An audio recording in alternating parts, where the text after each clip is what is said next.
section of business plan, which is called executive summary. This is one of the critical section, or you can say in cricket, your opening batsman should be very good, correct? So they can make a good foundation for your team. They can create a good score, correct? Similarly, executive summary is that opening segment of your report, your business plan report, which must be eye-catchy, which must attract the stakeholders and investors.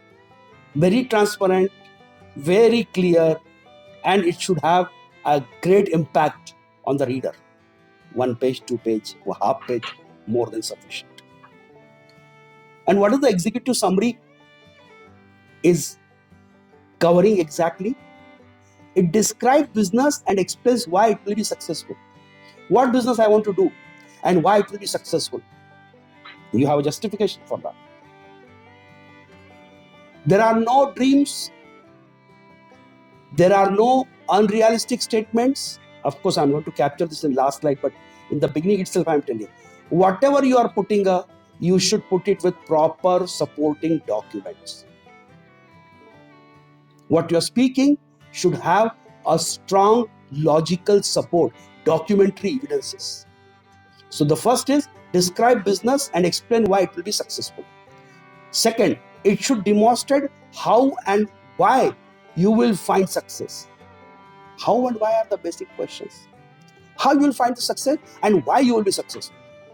How and why. You must reply, because any reader who is reading that your executive summary will have definitely two questions. Why this business will get success and how this business will get success. Already too much competition in the market, correct? So it should demonstrate how and why, what you are doing different than others, and what age you have, correct? Executive summary should include your mission statement. What is your mission? A description of your product or services.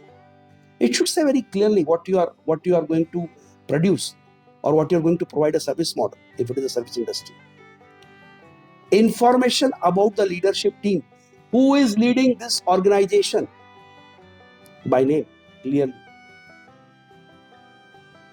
Information about the location and why it was chosen.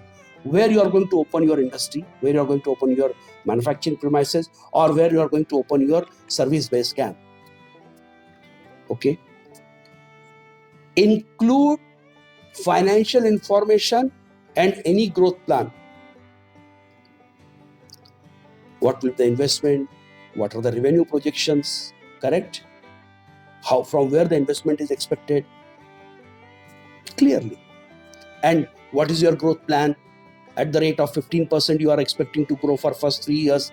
Then you are going to accelerate to first every year at the rate of 25%. Growth plans. Or you want me to grow by 100%. And it should be supported. So it includes financial information and growth plans you may have as well. In case if you plan or acquiring finances for the business, are you expecting some investment? Do you need some finances to run your business or to accelerate your business or to support your growth? And today, finances, what you have, what are your source of finance today? So this is what the composite mix comes out in the executive summary, which gives an investor, which gives a stakeholder a confidence, great confidence that your business has a potential and he can invest his money and time into your business, because everybody needs a return for their money and their time.